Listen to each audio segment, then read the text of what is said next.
રાજ્યમાં છેલ્લા 2 દિવસથી અંગ દઝાડતી ગરમીનો કેર વર્તાઈ રહ્યો છે। રાજ્યના ગાંધીનગરમાં 43.5 ડિગ્રી અને અમદાવાદ 43.4 ડિગ્રી સાથે સૌથી વધુ ગરમ શહેર રહ્યા છે। તો કંડલા એરપોર્ટ ખાતે પણ તાપમાનનો પારો 43.4 ડિગ્રીએ પહોંચ્યો હતો, જ્યારે રાજકોટમાં 43.3 ડિગ્રી, સુરેન્દ્રનગર 43.3, ડીસામાં 42.3 અને સુરત તેમજ વેરાવળમાં 34 ડિગ્રી તાપમાન નોંધાયું છે। હવામાન વિભાગે જણાવ્યું છે કે આજથી 3 દિવસ માટે ગરમીમાં આંશિક રાહત રહેશે।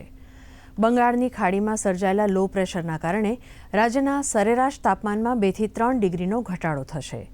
ત્યારબાદ ફરીથી તાપમાન ઊંચું જશે।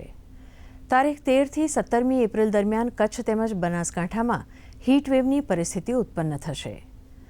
દેશની વાત કરીએ તો બિહાર અને ઉત્તર પ્રદેશના વાતાવરણમાં ફેરફાર આવતા પવન સાથે વરસાદ વરસ્યો હતો। હવામાન વિભાગે રાજસ્થાન, પંજાબ, હરિયાણા, ઉત્તરાખંડ, હિમાચલ પ્રદેશ અને જમ્મુ કાશ્મીરમાં ભારે વરસાદ માટે ઓરેન્જ એલર્ટ જાહેર કર્યું છે। હવામાન વિભાગના વરિષ્ઠ વૈજ્ઞાનિક આર.કે. જેનામાનીએ જણાવ્યું હતું કે 14મી એપ્રિલ સુધી દેશમાં આકરી ગરમીની કોઈ ચેતવણી નથી।